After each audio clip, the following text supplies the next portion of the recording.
India का moon mission Chandrayaan वो बिल्कुल लॉन्च के लिए तैयार है। कि सऊदीया मुसलमान है ना, यूएई मुसलमान है ना, ये मिस्र मुसलमान है ना जी। तो अब मुसलमान मोदी साहब को अवार्ड दे रहे हैं। अब पाकिस्तान क्या करेगा, हम क्या करेंगे? आपने सबसे पहले घबराना नहीं है।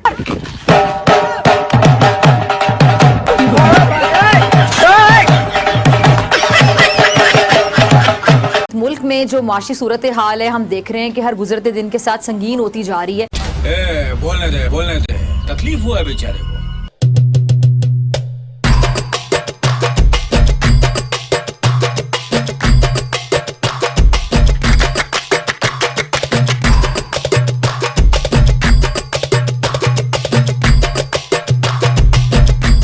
देखिए, मैं तो अब इंडिया में इतना फिर चुका हूं और उनकी इंडस्ट्रियल डेवलपमेंट, उनकी जो बेस बनी थी ना 47 में, उन्होंने शुरू ही हैवी इंडस्ट्री से किया था।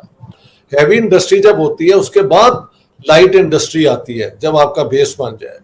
और इंडिया की पॉलिसी ये रही है कि फॉरेन टेक्नोलॉजीज यहाँ पे आके सिर्फ असेंबल ना करें, बल्कि वो पार्टनरशिप करें इंडिया के साथ और अपनी टेक्नोलॉजी को यहाँ के जो है ना लोकल, उनको भी वो शेयर करें। इस तरीके से मैंने देखा हर किस्म की कार अब यहाँ खुद बन रही है। और अभी जहाँ जो मैं हो के आया हूँ बेंगलोर, वो तो इंडिया का हाई टेक कैपिटल है ना। 70 किलोमीटर के अंदर इतनी वहां पे हैं ये आईटी की और बाकी ये बायो क्या कहते हैं यार, हर किस्म की हाई साइंटिफिक प्रोडक्शन यहाँ पे हो रही है। और मुझे कोई बता रहा था कि 17 लाख आईटी इंजीनियर सिर्फ बेंगलोर में काम करते हैं।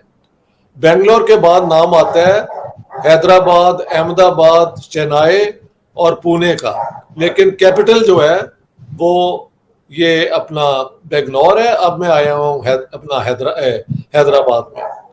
तो इनकी तरक्की से अब जाहिर है पहले आदमी अपने इर्द गिर्द सारी चीजें डेवलप करता है, फिर वो स्पेस की तरफ जाता है। एक उनकी कोशिश नाकाम हो गई थी, लेकिन उस पर वो काम करते रहे हैं और उनकी अपनी टेक्नोलॉजिकल डेवलपमेंट ही है सारी।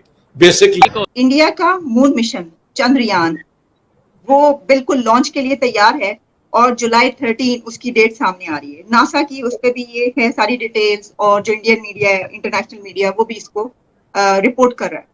तो बड़ी बहुत तरक्की की तो हम बात करते ही हैं, लेकिन देखिए कि मून मिशन भी उनकी एक जबरदस्त लॉन्च, ये 3 लॉन्च है और इसमें काफी डिटेल्स आ रही है इसके बारे में।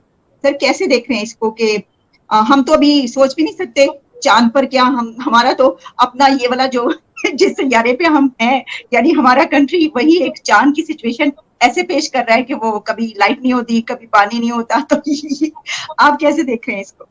तो 13 जुलाई को जैसे आप बता रही हैं, ये मिशन जो होगा तो कामयाब हो जाए तो काम करने जा रहे हैं। क्या पाकिस्तान को इंडिया की दुश्मनी महंगी पड़ने वाली है आगे, कि अभी फिर से ग्रे लिस्ट पर यूएस और इंडिया दोनों मिलकर पाकिस्तान को डालने वाले हैं? आप बताइएगा कि लोग उसको कैसे देख रहे हैं, क्योंकि इंडिया में तो उसका चर्चा होगा ही, लेकिन पाकिस्तान में भी इसका बहुत चर्चा है। बहुत से लोग क्रिटिसाइज करते हैं, कहते हैं भाई ये क्या बात हुई, ईद पर तो जानवर की कुर्बानी की जाती है और तुम नहीं करती हो। लेकिन ना मैं कुर्बानी करती हूँ और ना ही किसी को कुर्बानी का गोश्त लेकर अपने घर में आने देती हूँ। बड़ा खौफनाक किस्म की ईद है। इसमें जो है वो आप जानते हैं कि किस तरह से जानवर जो है बेचारे, उनके ऊपर छुरियां फेरी जाती हैं। चाइना, आप किसके सहारे पे जी रहे हो? एक ऐसी कंट्री जो खुद कहीं एग्जिस्ट ही नहीं करती है, आप उसके सहारे पे जी रहे हो। और आप बात करते हो आजाद कश्मीर, हमारा ये आप बात करते हो हमारा जम्मू कश्मीर छीनने की। इंडिया ने हमेशा अपने साइंटिस्ट को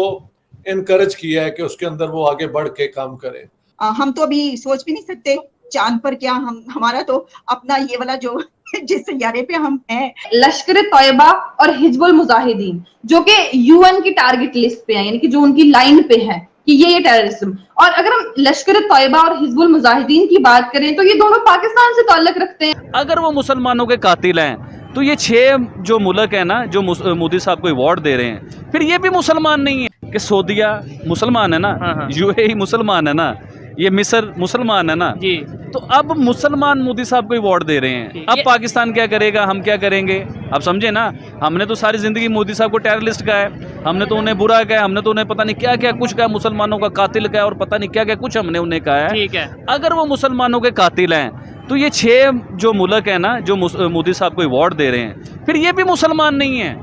अगर हमें ये सिखाया जाता है ना, हमें ये बताया जाता है कि मोदी जालिम है, मोदी एंटी, मोदी तो इधर दुश्मनी वाला सिलसिला है, मोदी गाली है। ऐसे ही आप है। किसी शख्स के से आगे मोदी की बात कीजिए, अगर पढ़ा लिखा होगा तो शायद वो समझ जाएगा, जो पढ़ा लिखा नहीं उसने आगे कहना कि पता नहीं गाली दे दी है मुझे। ठीक हो तो गया। मोदी साहब को पूरी दुनिया उठा रही है ऊपर भाईजान, और मुसलमान ज्यादा। ठीक है। किसी भी मुसलमान कंट्री पे आप जाके पूछिए मोदी साहब का, वो कहेंगे मोदी तो ग्रेट मैन है, मोदी तो बिल्कुल, जबरदस्त कोई- इंसान अच्छा, है। कोई हीरो कहता नजर आ रहा है, कोई ये कह रहा है कि हम फैन हैं पीएम मोदी के, कोई बॉस कह रहा है, कहीं आसमान पे नाम लिखा जा रहा है। मुझे ये चीज़ बताएं, कहीं ये कोई जादू तो नहीं हो रहा? मैं खुद कभी हैरान होता हूँ कि इतनी हाइप जो बनी जा रही है, ये मोदी मैजिक तो नहीं है? देखें जी कुछ लोग, मैंने ये खबर भी पढ़ी है, मैंने खबर भी पढ़ी है। अल्लाह पाक इज्जत देता है जिसे ना, उसकी इज्जत कोई छीन नहीं सकता। ठीक है। आप जो मर्जी कह ले, मोदी एंटी है, मोदी ऐसा है, मोदी वैसा है, लेकिन उसकी इज्जत जो उसे अल्लाह दे रहा है ना, वो इज्जत कोई भी नहीं छीन सकता, किसी से भी नहीं छीन सकता।